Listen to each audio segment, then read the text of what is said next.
에서 무엇이 일어나는가? 네, 오늘 우리가 한 달에 한 번씩 성찬 예식을 거하는데, 여러분, 이 기독교의 예식은 딱 두 가지가 있습니다. 하나는 우리가 침례 예식이고, 또 하나가 이 성찬 예식이에요. 이 성찬은 보이는 말씀이다, 이런 표현을 쓰고 있습니다. 설교는 듣는 말씀이다라고 얘기하고, 성찬은 보이는 말씀이다라는 이런 특징을 갖고 있어요. 우리가 한 달에 한 번씩 성찬 예식을 거행하는데, 오늘 이 성찬의 의미가 무엇인가, 오늘 말씀을 통해서 함께 은혜를 나누기를 원합니다.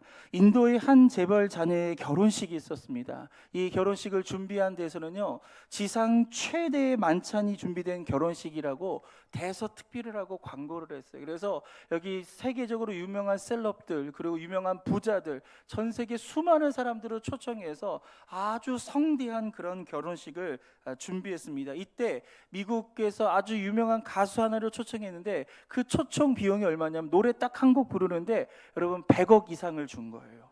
그러니까 이 사람은 한 곡 부르고 얼마 받은 거예요? 100만 원이 아니라니까요. 여러분 100억 이상을 받는 거예요. 그러니까 보통 콘서트에서 얻을 수 있는 수익보다 더 엄청난 것을 이 사람은요, 노래 한 곡을 노래를 불러서 이 돈을 받게 되었어요. 그래서 잘 준비해가지고 축가를 아주 감동적으로 불렀어요. 그래서 이 모든 예식이 다 끝났습니다. 이제 지상 최대의 만찬이 준비된 그 연회장으로 이동을 해야 되는데, 이 가수분이 이동을 하는데 그 앞에서 막는 거예요.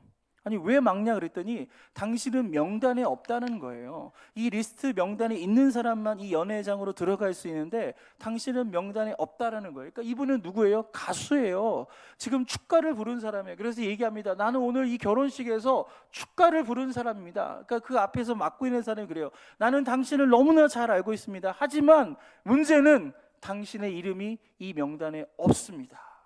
그 얘기를 들으니까 이분이 생각이 딱 난 게 있었어요. 아, 내가 이 결혼식 축가에 대해서는 내가 가겠다라고 예스를 사인해 줬는데, 이 연회에 참석하겠다는 것은 사인을 하지 않은 것을 기억을 한 거예요. 아, 내가 실수했구나. 내가 이 참가하겠다는 의사를 분명하게 밝히지 않았구나. 그래서 그 명단에 들어가지 못했어요. 그래서 결국 이 가수는요, 그 피로연에 참석을 하지 못했다라는 겁니다. 그런데 그 순간 이 가수의 마음에 어떤 마음이 들었냐면, 정말 지상 최고의 잔치는 이런 잔치일까? 아니다라는 거예요. 바로 저 영원한 하나님 나라에서 그 주님과 함께하는 그 잔치가 어쩌면 최고의 잔치가 아닐까, 그렇게 생각을 한 거예요. 그래서 그렇다면 나는 그 주님의 영원한 잔치에 참여할 만큼 이 하나님 나라에 이 생명책에 내 이름이 기록되어 있을까? 이분이 그걸 생각한 거예요. 그렇죠? 명단에 빠져있으니까 이 지상 최대의 만찬에 들어갈 수 없었던 것처럼, 우리가 천국에 들어가려면 이 생명책에 우리의 이름이 기록되어 있어야 되는데, 이 가수분이 그거를 생각한 거예요. 그러고 나서 이분은 예수를 믿는 가수였습니다. 이렇게 하나님께 기도했다고 합니다. 주님, 저는 이 땅에서의 어떤 잔치보다 하늘나라의 그 잔치를 사모합니다. 그리고 나는 그 잔치에 꼭 참여할 거예요. 주님, 저를 잊지 말아 주세요. 할렐루야. 이 세상에서 어떠한 잔치라 할지라도요, 저 하늘의 잔치와 비교할 수 없는 것을 믿으시기를 바랍니다. 오늘 이 성찬이 뭔지 아십니까? 바로 이 천국에서 벌어지는 그 잔치를 이 땅에서 요만큼만 맛보라는 거예요. 이 하나님의 은혜를 이만큼만 경험하라는 것이 이 성찬이에요. 그래서 주님이 찢기신 몸과 그 흘리신 피를 우리가 먹고 마심을 통해서 오늘 주님과 연합하고 주님과 함께하는 오늘 은혜 받는 시간 되기를 축복합니다. 성찬식과 관계된 세 개의 영어 단어가 있습니다. 여러분, 이 영어 단어가 만들어진 전통은 분명히 있을 텐데요, 하나씩 한번 살펴볼까요? 처음에 건요, 유카리스트. 한번 따라할까요? 유카리스트. 이것은 감사라고 합니다. 두 번째 단어는요, 커뮤니언, 연합이라는 뜻입니다. 세 번째 단어는요, 세크라멘트, 충성이란 단어입니다. 이 단어들을 살펴보면서 성찬식에 무슨 일이 일어나는가, 우리 함께 말씀을 통해 은혜를 나누고자 합니다. 첫 번째로 일어나는 것은요, 바로 감사가 일어나는 거예요. 우리 고린도전서 11장 23절과 24절 말씀을 읽겠습니다. 시작. 내가 너에게 전한 것은 주께 받은 것이니 곧 주 예수께서 잡히시던 밤에 떡을 가지사 축사하시고 떼어 이르시되 이것은 너희를 위하는 내 몸이니 이것을 행하여 나를 기념하라 하시고. 아멘. 여러분, 사도 바울이 고린도 전서를 쓴 것은요, 고린도 교회에 편지를 보낸 거예요. 그래서 이 고린도 교회에 대해서 이 성만찬, 이 성찬을 어떤 의미를 가지고 드려야 되는지에 대해서 오늘 이 말씀을 전하는 것입니다. 그러면서 오늘 사도 바울은요, 예수님의 그 성만찬, 예수님께서 십자가에 못 박히시기 전날 밤, 바로 이 제자들과 함께 마지막 만찬을 하는 거거든요. 그래서 그 장소와 그 시간으로 우리를 인도해 주는 거예요. 그래서 오늘 우리가 이 말씀을 읽을 때 지금 우리가 2024년 10월 6일을 보내고 있지만, 여러분, 이 말씀을 읽는 동안에 오늘 우리의 시간과 우리의 공간이 바로 2000년 전인 오늘 예수님께서 십자가에 못 박히시기 전날 밤에 우리 제자들과 함께 했던 그 만찬의 자리로 오늘 우리가 시간 이동을 하고 우리가 장소를 이동하는 오늘 이 시간 되기를 바랍니다. 그래서 성찬을 통해서 그날 어떤 일이 벌어졌는지, 그날 어떤 은혜가 있었는지를 함께 은혜를 나누는 시간이 되어야 될 것입니다. 오늘 예수님께서 제자들을 불러 모으시고 이 만찬을 하시면서 떡을 이렇게 가지고 들고 오르셨어요. 그리고 뭐라고 하냐면, 성경을 보니까 이 떡을 어떻게 하셨다고요? 축사하시고라고. 이 축사하시고에 대한 헬라어가 유카리스토스라는 단어고요. 이 유카리토스에서 영어 단어 유카리스트가 나온 거예요. 한번 따라할까요? 유카리스트. 이 뜻이 뭐라고요? 성찬 혹은 감사하다. 오늘 성경에는요, 축사하시고라는 단어가 바로 이 유카리스트라는 건데, 이 단어에서 성찬이 나온 거예요. 그래서 성찬의 첫 번째 의미는 유카리스트고, 이러한 뜻의 의미는 바로 감사하다라는 뜻을 갖고 있는 거예요. 그렇다면 오늘 예수님께서 이 성찬이 어떻게 시작되기를 원하는지 이 단어에서 우리는 알 수 있는 거예요. 예수님은 이 성찬을요, 감사하는 마음으로 들어가기를 원하고 계시는 거예요. 오늘 우리가 이 성찬에 참여하는 저와 여러분 마음속에 오늘 이 감사의 마음이 일어나기를 축복합니다. 그래서 성찬식에 무엇이 일어나냐면, 우리의 마음속에 이 감사가 밀려들어야 되고, 그 감사가 넘쳐나야 되고요, 그 감사가 터져 나와야 되는 거예요. 우리가 어제까지 우리가 원망하고, 어제까지 우리가 낙심하고, 어제까지 괴로운 일들이 분명히 있지만, 오늘 이 성찬을 통해서 우리 주님께서 나의 죄를 용서해 주시고 저 영원한 생명, 하늘 생명책에 나를 기록하여 주셔서 지상 최대의 잔치 그 이상인 그 하늘의 잔치에 나를 초대해 주셨다는 그 사실에 우리가 감사하면서 우리가 감격하며 살아가야 될 줄 믿습니다. 여기에 대해서 미하엘 벨커라는 교수님이 이렇게 얘기합니다. 감사하는 것은 성찬식의 본질적인 의미라는 거예요. 그래서 성찬식이 뭐냐? 바로 감사고, 감사가 뭐냐? 성찬식이다라고 이해합니다. 그러면서 이 미하엘 벨커 교수는요, 성찬식을 통해서 우리 창조주 하나님께 대한 감사와 바로 우리의 죄를 위해 십자가에 못 박히신 그 아들 예수 그리스도께 우리는 무한한 감사를 고백해야 된다라고 말하고 있는 것입니다. 우리 요한복음 3장 16절 말씀 읽을까요? 시작. 하나님이 세상을 이처럼 사랑하사 독생자를 주셨으니 이는 그를 믿는 자마다 멸망하지 않고 영생을 얻게 하려 하심이라. 아멘. 오늘 본문을 통해 주님 뭐라고 말씀하셨습니까? 하나님이 세상을 이처럼 사랑하셨다. 오늘 하나님께서 저와 여러분을 사랑하신 것을 믿으시길 바랍니다. 이 세상은 바로 저와 여러분이에요. 오늘 예수님, 우리 하나님께서 우리를 사랑하셔서 하신 선택이 뭐냐면, 그 하나밖에 없는 독생자를 주셨다라는 거예요. 여기서 주셨다라는 건 뭐냐면 죽이셨다라는 거예요.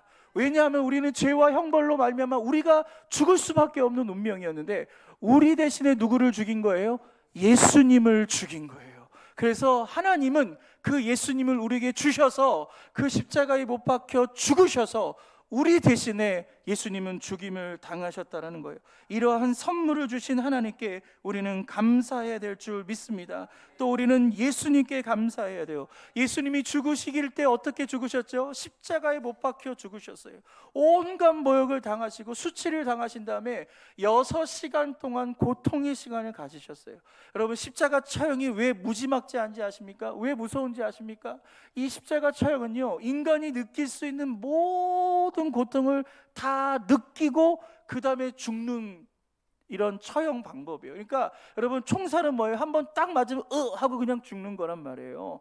우리가 교수형도 마찬가지예요. 잠깐이면 죽는 거예요. 그런데 이 십자가는요 6시간 동안 모든 고통을 우리가 느끼게 되는 거예요. 우리 주변에 암 환우분들이 계십니다. 얼마나 고통스러운지 몰라요. 밤에 열이 오르고 여러분 여러 가지 이런 통증들이 막 여기저기서 만들어지고 음식은 소화가 안 되고 얼마나 고통스러운지 몰라요. 또 이런 질병의 문제 때문에 아니라도 마음의 속상한 문제 때문에 잠을 자지 못하고 괴로워하고 속상하는 사람들이 있습니다. 자녀 때문에 끙끙 앓는 이런 분들이 있어요. 얼마나 고통 가운데 있습니까? 오늘 왜 예수님께서 다른 처형 방법이 아니라 십자가에 못 박혀 죽으셨을까요? 바로 그것은 우리의 고통을 알고 계시기 때문에, 우리의 고통을 이해하기 위해서 그래요. 여러분은 여러분의 고통을 누구도 이해할 수 없다고 얘기하죠. 하지만 한 분, 예수님은 이해하실 수 있습니다. 여러분이 어떤 고통과 아픔 가운데 있든지 오늘 주님 앞에 나가시기를 바랍니다. 오늘 그렇게 우리는 이 성찬을 통해서 예수님께 감사하는 시간이 되어야 될 줄 믿습니다. 그래서 주님이 찢기신 몸, 그 흘리신 피를 통해서 오늘 우리는 우리 마음속에 감사가 넘쳐나오고 오늘 감사의 역사가 일어나기를 축복합니다.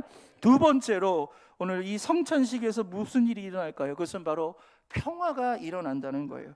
우리 요한복음 6장 56절 말씀을 읽겠습니다. 시작.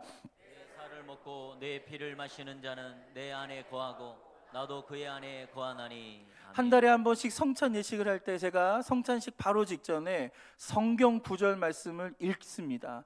그 대표적인 것이 요한복음 6장과 오늘 우리의 예배의 본문인 고린도전서 11장이에요. 제가 이것을 두 번 왔다 갔다 읽는데 주로 저는 요한복음 6장을 더 많이 읽는 것을 볼 수 있습니다. 그만큼 요한복음 6장이 바로 이 성찬식의 본질을 가장 잘 드러내는 거라고 저는 생각하기 때문에 성찬 전에 요한복음 6장을 얘기하는데, 오늘 방금 읽은 요한복음 6장 56절은 바로 이러한 요한복음 6장에 담겨져 있는 이 성찬의 의미 중에서 가장 중요한 구절이 바로 이 56절이라고 얘기합니다. 한 번 다시 읽어볼까요? 시작. 내 살을 먹고 내 피를 마시는 자는 내 안에 거하고 나도 그의 안에 거하나니. 오늘 이 성찬의 떡, 이것은 주님의 살이에요. 그리고 성찬의 잔, 이것은 주님의 피예요. 그래서 이 살과 이 피를 먹는 자는 어떤 일이 벌어진다고요? 그 사람은 예수 그리스도 안에 들어가고, 할렐루야, 예수 그리스도께서 그 안으로 들어간다는 거예요. 이것은 거룩한 연합입니다. 그래서 성찬 용어의 두 번째는 바로 이러한 연합을 뜻하는 의미의 커뮤니언, 한번 따라할까요? 커뮤니언. 이 커뮤니언이라는 뜻이 성찬 혹은 연합 이런 뜻을 갖고 있는데, 커뮤니언 한다 그러면 성찬한다라는 것이고요. 이 커뮤니언의 의미를 깊이 있게 살펴보면 여기에 바로 연합이 일어난 거예요. 나와 예수 그리스도가 연합이 있는 거예요. 그리스도께서 우리 안에 들어오시고 내가 주님 안에 거하는 것이 성찬인 것입니다. 이것이 1차적인 의미이고, 2차적인 의미는 함께 성찬을 대하는 저와 여러분, 함께 모든 성도들이 연합되어지는 것이 바로 이 성찬 의식의 의미다라는 것입니다. 여러분, 그래서 성찬식에는요, 떡을 하나를, 여러분 떡 한 덩어리를 가지고 여기 오신 모든 회중들을 분량대로 이렇게 나눠가지고 그렇게 같이 먹습니다. 여러분, 고대에서도요, 이 성찬식을 할 때요, 이 빵을 한 덩어리를 가지고 나서 그것을 조금씩 떼서 먹어서 마지막 사람까지 그렇게 그 떡 하나를 가지고 다 먹었어요. 잔도 마찬가지예요. 그래서 하나됨을 이루었습니다. 그런데 시간이 지나면서 이 예배 참석한 중에 좀 배고픈 사람이 있었나 봐요. 그 앞에 성찬의 떡이 딱 왔는데 뭉태기로 딱 뜯는 거예요. 그래서 그것을 먹는 거예요. 그리고 그 떡이 참 맛있었나 봐요. 그러니까 이 사람도 이만큼 떠먹고 저만큼 떠먹으니까 나중에 어떻게 되냐면 떡이 없는 거예요. 성찬을 해야 되는데 끝까지 갈 수가 없었어요. 여러분, 포도주도 마찬가지입니다. 예전에는 포도주가 이렇게 항아리에 있다가 이 표주박 같은 걸로 이렇게 떠가지고 자기가 먹게 됐어요. 그런데 어떤 사람이 포도주가 맛있단 말이에요. 그러니까 붕덩 해가지고 그거를 꼬깍꼬깍 먹는 거예요. 그러니까 여러분, 이렇게 먹다 보니까 나중에 딱 가보니까 항아리에 뭐예요? 포도주가 떨어진 거예요. 이렇게 되면 안 되잖아요. 그래서 좀 시간이 지나면서 이러면 안 되겠다라고 해서 그 떡을, 그 빵을 일률적으로 썰어가지고 조그만 모양으로 놓고 이런 포도주도 분잔 형태로 해가지고 모든 사람들이 다 먹을 수 있도록 이러한 형태로 변화가 된 거예요. 이러면서 우리는 떡을 같이 먹고 우리가 잔을 먹으면서 우리 공동체가 하나가 되는 이런 의식을 거하는 것입니다. 사랑하는 성도 여러분, 우리가 이 성찬식을 통해서 예수 그리스도와 이런 연합을 할 때 오늘 우리 안에 어떤 일이 벌어질까요? 바로 우리 안에 평화가 임하는 거예요. 세상이 줄 수 없는 평화, 세상에서는 도저히 흉내낼 수 없는 그 하늘의 평강이 오늘 우리 마음에 임하게 되는 거예요.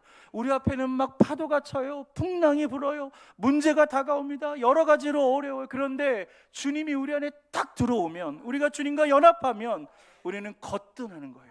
우리는 흥분하지 않고, 우리는 주저하지 않고, 두려워하지 않고 오직 주님 안에서 이러한 평안을 얻게 되는 것입니다. 오늘 그렇게 신앙생활을 통해 얻을 수 있는 이러한 내적인 능력 중에서 가장 중요한 것이 뭐냐? 바로 평화다. 사랑하는 성도 여러분, 여러분의 삶에 이러한 평화가 있습니까? 왜 우리의 삶이 불안합니까? 왜 우리의 삶에 염려가 있습니까? 왜 우리의 삶에 두려움이 있습니까? 그것은 바로 하나님과의 연합이 이루어지지 않았기 때문인 것입니다. 그래서 우리는 하나님과 떨어진 것만큼 두려워하게 되는 거예요. 하나님과 떨어진 것만큼 염려하고 우리가 하나님과 떨어진 것만큼 불안할 수밖에 없는 거예요. 반대로 우리가 하나님과 연합한 것만큼 우리는 담대할 수 있고, 할렐루야, 감사하면서 우리가 이 세상의 삶을 살아갈 수 있는 것을 믿으시기를 바랍니다. 오늘 그렇게 우리의 삶의 진정한 평화는 오직 예수 그리스도와의 연합을 통해서 임하게 된 것을 믿으시기를 바랍니다. 오늘 이 성찬의 떡, 그리고 이 성찬의 잔을 우리가 함께 먹고 마심을 통해서 그냥 단지 떡이 아니라, 단지 포도주가 아니라, 오늘 이것은 예수 그리스도의 살이고 이것은 예수 그리스도의 흘리신 보혈의 피기에 오늘 그 주님이 우리 안에 거하신 것을 믿으시길 바랍니다. 여러분, 우리가 먹는다는 행위는요, 그것이 먹어서 어떻게 돼요? 피가 되고 살이 되는 거예요. 그러니까 우리랑 연합하는 거예요. 우리의 몸과 믹서가 되고 우리의 피와 믹서가 되는 거예요. 모든 먹는 거는 우리의 몸이 돼버리는 거예요. 그런 것처럼 이 먹는 행위를 통해서 주님이 우리 안에 함께 하시고 주님의 그 연합을 통해서 우리 안에 이러한 평강이 임하는 것을 믿으시길 바랍니다. 근데 이러한 평강이 어디로 확장되어야 되냐면 함께 성찬을 뗀 우리 성도들 간에서 아름다운 교제와 연합이 이루어져야 되는 거예요. 우리 에베소서 2장 14절 말씀을 읽겠습니다. 시작. 그는 우리의 합형이신지라 둘로 하나를 만드사 온수된 것 곧 중간에 맡긴 담을 자기 육체로 하시고. 아멘. 에베소서 2장은요, 예수님의 십자가 사건을 얘기하는 것이고 그 십자가 사건을 통해서 이루어진 이 성찬을 비유적으로 말씀하고 있는 거예요. 여러분, 예수님의 십자가 사건이 뭘 만들었다고요? 그 막힌 담을 어떻게 했다고요? 허물어 버렸다는 거예요. 나와 하나님과의 막힌 담을 허물어 드렸고요, 오늘 성도 안에 서로 만들어낸 수많은 그런 막힌 담들을 허물어 버렸다는 거예요. 여러분, 우리가 인생을 살면서 우리는 정말 많은 담을 만듭니다. 이 사람 때문에 실망해서 담을 만듭니다. 이 사람 때문에 속상해서 담을 만듭니다. 이 사람이 나한테 사기치니까 여러분 담을 만들고, 이 사람 때문에 내 삶에 문제와 어려움이 생기니까 또 담을 만들어요. 여러분, 신앙생활이 서로 담을 허물어야 되는데, 예수 믿고 은혜 받으면 서로 더 많이 포용해주고 안아주고 용서하고 이해해야 되는데, 여러분, 우리 교회에서 여러분 이런 일들이 벌어지고 있나요? 여러분, 그것보다 더 많은 담을 쌓고 있지 않습니까? 오늘 성찬의 의미는 뭐냐면 그 담을 허물거라. 할렐루야. 우리가 함께 그 떡과 잔을 마시면서 우리가 하나 되기를 우리 하나님은 원하고 계시는 거예요. 그래서 오늘 이 성찬을 통해서 우리의 모든 담을 허물 수 있기를 바랍니다. 이 성찬과 관련된 성경 구절이요, 고린도전서 11장 17절부터 34절까지예요. 이 구절을 잠깐 살펴보면 17절부터 22절까지가 교회 안에 잘못된 모임에 대한 거예요. 서로 당을 짓고 끼리끼리 모이고 서로 비난하고 비판하고 담을 세우는 교회 안에 이런 모습들을 사도 바울은 강력하게 비판하고 있습니다. 만약에 그런 잘못된 모임이 있다면 여러분, 23절부터 29절이 성찬인데 그 성찬에 들어올 수 없다라고 얘기해요. 우리가 당을 짓고 우리가 담을 쌓고 우리가 신앙생활을 하면 그 사람은 성찬에 참여할 수 없다라고 사도 바울은 성경을 통해 분명하게 얘기합니다. 그리고 29절 성찬의 의미를 얘기한 다음에 30절부터 34절까지 잘못된 성찬의 모습에 대해서 얘기하는 거예요. 오늘 우리가 막 장난으로 성찬을 드리거나 이런 의미 없이 성찬을 드리는 거에 대해서 사도 바울은 얘기하고 있어요. 그래서 성찬의 진정한 의미는 앞뒤로 이런 부정적인 상황, 오늘 그 속에 놓여져 있는 것입니다. 그 이유가 뭐예요? 여러분, 성찬을 참여하면서 우리가 미워하고 질투하고 시기하고 다투고 분쟁하고 당을 짓고 끼리끼리 이런 모여있는 상태로는 제대로 된 성찬, 하나님께서 원하시는 성찬을 드릴 수 없다. 그리스도의 진정한 연합이 되는 그 성찬으로 들어갈 수 없다라는 거예요. 사랑하는 성도 여러분, 오늘 우리가 이 성찬 앞에 있는데 오늘 우리의 마음속에 여러분 걸리는 성도들이 있다면 그 관계를 먼저 다 풀어버릴 수 있기를 축복합니다. 여러분, 이게 성찬인 거예요. 나 때문에 상처받은 사람에게 사과를 하고 또 그 사과를 들었다면 그 사과를 받아들이는 게 여러분 성찬을 대하는 저와 여러분의 마음이 돼야 될 줄 믿습니다. 여러분, 용서와 용납이라는 단어가 있어요. 비슷한 단어예요. 그런데 용서는 이런 뜻이 있습니다. 잘못한 일을 벌하지 않고 덮어주는 게 용서고요, 용납은 너그러운 마음으로 그 사람의 행동, 그 사람의 잘못을 그냥 수용하고 받아들여는 거예요. 비슷한 의미예요. 그런데 차이점이 있어요. 뭐냐면 용서는요 반드시 이유를 묻게 되어 있어요. 너 뭐 잘못했어? 뭘 잘못했는지 이유를 묻습니다. 그게 용서예요. 그래서 이유를 물은 다음에 그 다음에 용서를 해주는 게 용서예요. 그런데 용납은 뭐냐면 이유를 묻지 않는 거예요. 그냥 이유를 묻지 않고 그냥 용서해 주는 거예요. 왜? 예수님이 우리를 십자가에서 용서해 주신 사건이 있기 때문에 이게 1만 달란트를 빚진 자의 모습이란 말이에요. 그래서 우리에게 죄 지은 자를요 우리가 용서해 주는 사건, 이유를 묻지 않고 용서해 주는 사건이 뭐라고요? 용납이다라는 거예요. 여러분, 우리 교회는 어떤 교회가 되어야 될까요? 바로 이 용서를 넘어서 용납하는 공동체가 되어야 돼요. 용납하는 이러한 사건과 이러한 이야기가 오늘 우리 교회 속에 많이 만들어질 수 있기를 축복합니다. 그런데 아직도 우리의 마음에 응어리가 져요. 내 원수 같은, 내가 다시는 보나 봐라, 내가 같이 밥을 먹으나 봐라, 내가 같이 예배를 드리나 봐라. 그래서 이 사람이, 내가 싫은 사람이 이쪽 문으로 오면요 저쪽 문으로 나가요. 이쪽 문으로 오면 저쪽으로 나가요. 어떻게든지 안 부딪히려고 노력하고 피해 다니고 막 이런 모습들이 우리 안에 있는데, 여러분, 그것은 성찬을 대한 우리의 마음이 아닙니다.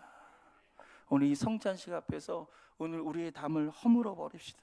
우리의 당을 허물어 봅시다. 끼리끼리의 마음을 허물어 버리고 너도 나도 우리가 함께 한 공동체가 되어서 우리가 교회를 이루고 이 순복음 경동기에서 신앙생활하는 것입니다. 오늘 그렇게 우리가 서로 이러한 은혜를 나누기를 원합니다. 여러분, 그렇게 서로 사과하고 우리가 용서를 하고 용납을 해주는 이러한 은혜가 있기를 축복합니다. 오늘 그런 의미에서 옆에 있는 분에게 우리 악수하면서 이렇게 고백할까요? 존경합니다. 사랑합니다. 저를 용서해 주세요. 이제 대답해 주셔야죠. 당신을 용서하겠습니다. 내가 뭘 그렇게 잘못한 게 있다고. 그렇죠? 여러분, 이렇게 용서하고 용서를 받는 그 공동체가 진짜 교회고 오늘 이것이 성찬의 진정한 의미인 것을 믿으시길 바랍니다. 세 번째는요, 성찬식에서 무슨 일이 일어나냐면 바로 결단이 일어나는 거예요. 우리는 그냥 성찬을 통해서 먹고 마시고 끝나는 것이 아니라 이 성찬에 참여하여서 하나님의 은혜를 경험하면 우리의 마음속에 내가 이렇게 살면 안 되지, 그런 마음의 결단이 있는 거예요. 내가 더 주님을 위해 살아야겠다는 그런 결단이 일어나는 거예요. 그렇기 때문에 이 성찬의 용어 세 번째가 뭐냐면 이 세크라멘토라는 단어인데요. 이 세크라멘토 한번 따라할까요? 세크라멘트. 이 뜻이 뭐냐면 충성이라는 단어예요. 여러분, 이 단어는요 로마 군인들이 황제와 국가에 충성을 맹세했을 때 썼던 단어입니다. 이것을 초대 교부들이 이게 진정한 성찬의 의미다라고 해서 이 단어를 차용해서 성찬식을 세크라멘트라고 얘기했어요. 제가 앞서서 세 개의 단어를 얘기했어요. 첫 번째 뭐예요? 유카리스트. 한번 따라할까요? 유카리스트. 성찬이 뭐라고요? 감사예요. 두 번째 커뮤니언. 뭐예요? 연합입니다. 세 번째 뭐라고요? 세크라멘트, 뭡니까? 바로 충성이란 단어를 쓰게 되는 거예요. 오늘 저와 여러분의 속에서 이 성찬을 통해서 감사와 연합과 충성이 임하기를 바랍니다. 그래서 우리가 이 성찬식에 참여한다는 것은 어떤 시간이냐면 바로 우리의 만왕의 왕 대신 오늘 그 예수 그리스도께 우리가 충성을 서약하는 것, 바로 그것이 성찬이라는 거예요. 오늘 이 시간 충성을 맹세할 수 있기를 바랍니다. 여러분, 우리는 우리의 모든 삶의 영역에서 내 뜻대로 내 마음대로 내가 주인이 되어 살아가는 것이 아니라 우리 주님이 주인이 되어 주셔서 주님 뜻대로 살아가는 것이 성도의 삶인 것을 믿으시기를 바랍니다. 한번 따라할까요? 내 인생의 주인은 예수님이십니다. 믿으시면 아멘, 아멘, 할렐루야. 오늘 우리의 삶의 진정한 주인 되신 그 예수님께 우리의 충성을 사역할 수 있기를 바랍니다. 오늘 주님께서 충성하는 것이 그분의 말씀이에요. 그분의 명령입니다. 오늘 성찬을 통해 주님께서 우리에게 충성을 요구하신 내용이 있습니다. 우리 고린도전서 11장 26절을 읽겠습니다. 시작. 너희가 이 떡을 먹으며 이 잔을 마실 때마다 주의 죽으심을 그가 오실 때까지 전하는 것이니라. 아멘. 너희가 이 떡을 먹으며 이 잔을 마실 때마다요. 그러니까 떡과 잔을 마셨어요. 그럼 뭐예요? 성찬이 끝난 거예요. 성찬이 끝난 저와 여러분에게 하나님께서 우리에게 명령하신 것, 우리는 그 명령에 어떻게 됩니까? 순종하고 충성을 다해야 되는 거예요. 오늘 그 첫 번째 명령이 무엇입니까? 그가 오실 때까지 전하는 것이다. 뭐를요? 주의 죽으심을 전하는 거예요. 예수님이 십자가에 못 박혀 죽으신 이 사건을 우리는 전도해야 되는 거예요. 우리는 전해야 되는 거예요. 복음 전도해야 될 줄 믿습니다. 그래서 전도는 은사가 있는 사람이 하는 게 아니에요. 전도는 자신 있는 사람이 하는 게 아닙니다. 전도는 충성하겠다고 하는 사람이 하는 거예요. 오늘 예수님께서 이렇게 우리에게 말씀해 주셨어요. 이 말씀에 대해서 주님, 저는 은사가 없으니까, 저는 말주변이 없으니까, 저는 간증이 없으니까, 저는 할 수 없으니까, 그렇게 안 하는 것이 아니라 이것은 주님의 명령이고 저와 여러분은 충성해야 될 의무가 있는 거예요. 오늘 그렇게 때를 얻든지 못 얻든지 여러분 복음을 전하시기를 바랍니다. 오늘 이 성찬을 통해서 전도하기를 결단하시기를 바랍니다. 마지막 네 번째, 이 성찬식에서 무슨 일이 일어나는가? 바로 회개가 일어나는 거예요. 아멘. 여러분, 이 미국 보스턴에 위치한 병원에 이 원목이 있어요. 여러분, 병원 중에서도요, 여러분 기독교 재단이라든지 기독교 배경이 있는 곳에는요 항상 그 병원의 목사님이 상주하십니다. 그래서 주일날 예배를 드리고 또 환자들을 상담해주고 또 기도하기를 원하신 분들에게 함께 기도할 수 있는 공간을 내어주는 이런 원목이 있는데, 이 병원에 60대 남자 환자가 왔어요. 그런데 의사들이 아무리 달라붙어서 그 진단을 해도요 진단이 나오지 않는 거예요. 그런데 이 사람은 아프대요. 이 사람은 죽어가고 있는 거예요. 이 사람은 너무너무 고통스러운 거예요. 그런데 아무리 이 방법 저 방법 다 써도요 병을 진단할 수가 없는 거예요. 그래서 이 60대 남자가 의사 선생님에게 뭐라고 얘기했냐면, 혹시 이 병원에 목사님이 계십니까? 라고 물어봤어요. 그러니까 의사님이 예, 우리 교회 목사님이 있습니다. 그러면 저를 그 목사님께 안내해 주세요. 그래서 이 환자가 이 목사님을 만나러 온 거예요. 그래서 이 목사님은 이 환자를 처음 만나게 된 겁니다. 그런데 만나자마자 하나님께서 이 목사님에게 어떤 마음의 음성을 주셨냐면, 이 환자에게 성찬을 받고 싶은지 물어보라고 하는 거예요. 하나님이 무슨 음성을 주셨다고요? 성찬을 받고 싶은지 물어보라는 거예요. 그래서 이 목사님은 하나님의 음성을 들었잖아요. 그래서 순종함으로 그 환자, 여러분 처음 보는 사람입니다. 이 사람이 교회를 다니는지 성찬이 뭔지 아는지 모르는지 그것도 모르는 거예요. 얘기도 안 해봤어요. 왜 나한테 왔는지도 모르는 거예요. 그런데 보자마자 이 목사님이 뭐라고 하냐면, 혹시 성찬을 받고 싶습니까? 라고 물어본 거예요. 그런데 그 얘기를 하자마자 갑자기 이 환자가 대성통곡을 하면서 펑펑 우는 거예요. 막 엉엉 우는 거예요. 여러분 60대 남자가 우는 모습, 좋은 모습 분명히 아닐 거란 말이에요. 한참을 대성통곡하는데 이 목사님 옆에서 있다가 이제 그 환자를 진정을 시키는 거예요. 도대체 왜 그러냐 물어봤더니 이 환자가 뭐라고 하냐면, 성찬을 저는 받을 수 없습니다. 왜냐하면 죄를 너무나 많이 졌기 때문에 그런 거예요. 그러니까 이 환자는 자기가 죄를 너무 많이 져서 이 성찬을 받을 수 없다라고 얘기하는 거예요. 그래서 이 성찬을 드리겠냐라고 이 말 앞에서 자신의 죄를 본 거예요. 그래서 그렇게 대성통곡하게 되는 것입니다. 그때 이 목사님이 이 환자를 진정시키면서 알려주는 거예요. 그렇지 않습니다. 이 성찬을 드리는 목적이 바로 회개에 있습니다. 당신이 지은 죄를 예수님의 이름으로 회개한다면 우리 하나님 믿으시고 우르시기 때문에 용서해 주실 거예요. 그래서 이 시간 회개하시겠습니까? 라고 물어봐요. 그러니까 이 환자가 회개하겠다라고 하는 거예요. 그래서 자신이 지은 모든 죄를 오늘 이 목사님 앞에서 회개하기를 시작한 거예요. 근데 회개하니까 그 마음속에 뭔가 응어리졌던 것이 있었나 봐요. 그것이 갑자기 뻥 뚫리면서 마음에 평안함이 오는 거예요. 그래서 우리 이 목사님께서 성찬을 집례하시면서 주님이 찢기신 몸을 먹고 그 흘리신 피를, 그 포도주를 마시게 되었습니다. 그런데 이분이 놀라운 것은 3일 뒤에 건강한 모습으로 태어난 거예요. 여러분, 이 교회, 이 병원에 올 때까지는 죽어갔어요. 여러분, 의사들도 무슨 질병인지 진단할 수 없었는데 그가 회개하고 이 성찬에 참여했을 때 하나님의 놀라운 치료 역사가 임하게 된 것을 믿으시기를 바랍니다. 그래서 여러분, 우리가 성찬을 여기에서만 하는 것이 아니라 혹 지금 여러분 주변에 교구 식구라든지 구역 식구라든지 여러분이 알고 있는 가족들이 오늘 예배에 참여하지 못했다면 이 성찬을 가져가세요. 떡을 가져가시고 여러분 바카스 같은 병에다가 이 잔을 가져가셔서 그 성찬을 그 환자에게 드리세요. 여러분, 그것을 믿음으로 받아들일 때 하나님의 놀라운 은혜가 임하게 되는 것을 믿으시기를 바랍니다.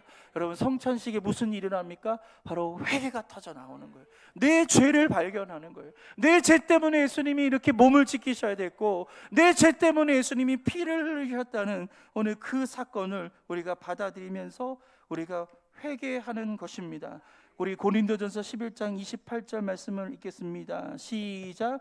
사람이 자기를 살피고 후에야 이 떡을 먹고 이 잔을 마실지니. 아멘. 아멘. 오늘 이 성찬에 대한 이 말씀 고린도전서 11장 28절에 뭐라고 합니까? 사람이 자기를 살펴라. 이 살펴라는 것은 점검하는 거예요. 내가 어떠한 죄가 있는지, 어떤 연약함이 있는지, 하나님 앞에 어떤 실수를 했는지 자기 삶을 성찰해내는 거예요. 여러분, 이 성찰 앞에서 여러분의 삶을 성찰할 수 있길 축복합니다. 그래서 내가 어떠한 죄인인가, 내가 어떠한 영적인 상태인가를 우리가 깊이 있게 생각하고, 내가 죄를 많이 졌구나, 내가 너무 하나님께 실수를 많이 했구나, 그런 마음이 든다면 오늘 하나님 앞에 회개할 수 있는 은혜가 있기를 축복합니다. 자기 반성이 없다면 이 성찬은 거룩한 의식이 되는 것이 아니라 바로 죄를 짓는 의식이 될 수밖에 없는 것입니다. 여러분, 이 성찬 예식 앞에 오늘 회개가 터져 나오기를 바랍니다. 저는 매번 성찬을 할 때마다 여러분 앞에 회개 기도를 요청했어요. 그래서 말씀이 끝난 다음에 이 성찬을 알리면서 우리가 지난 시간 동안 지은 죄를 회개하자라고 얘기했는데 바로 이것이 이런 의미가 있습니다. 제가 전에 다닌 교회에서는요, 교육자수가 되게 많았어요. 한 30명 정도 됐어요. 그러니까 각 교육자마다 맡은 역할이 참 여러 가지가 많았는데 그 중에 어떤 역할을 하는 게 있었냐면 바로 이 성찬을 주일날 병원에 계신 환우분들에게 가져다 주는 이러한 일을 하시는 분도 있어요. 그런 목사가 그런 역할을 하는 거예요. 성찬식을 병원에 가서 하는 거예요. 집에 가서 환우한테 하는 거예요. 우리 교회도 이런 일들이 일어나기를 원합니다. 여러분, 교육자가 많지 않아서 우리가 할 수 없지만 여러분이 대신 이 성찬을 가져가서 그 의식을 할 때 그분이 회개하고 이 성찬을 대할 때 우리 하나님의 놀라운 신속한 치료가 임하고 기적이 일어난 것을 믿으시기를 바랍니다. 여러분, 우리의 자신을 성찰하고 우리의 자신을 살피고 오늘 이 성찬 예식에 참여하기를 축복합니다. 여러분, 이 성찬 예식에 무슨 일이 일어납니까? 바로 감사가 터져 나오고 주님의 평안이 임하고, 할렐루야, 거룩한 결단이 임하고 오늘 회개가 임하는 오늘 놀라운 성찬이 될 줄 믿습니다. 그래서 오늘 이 성찬부터 다른 성찬이 되어야 돼요. 11월 달, 12월 달 내년도 드리는 이 성찬을 통해서 오늘 거룩한 예식으로 우리 하나님 앞에 올려드리기를 축복합니다. 말씀을 마무리 짓겠습니다.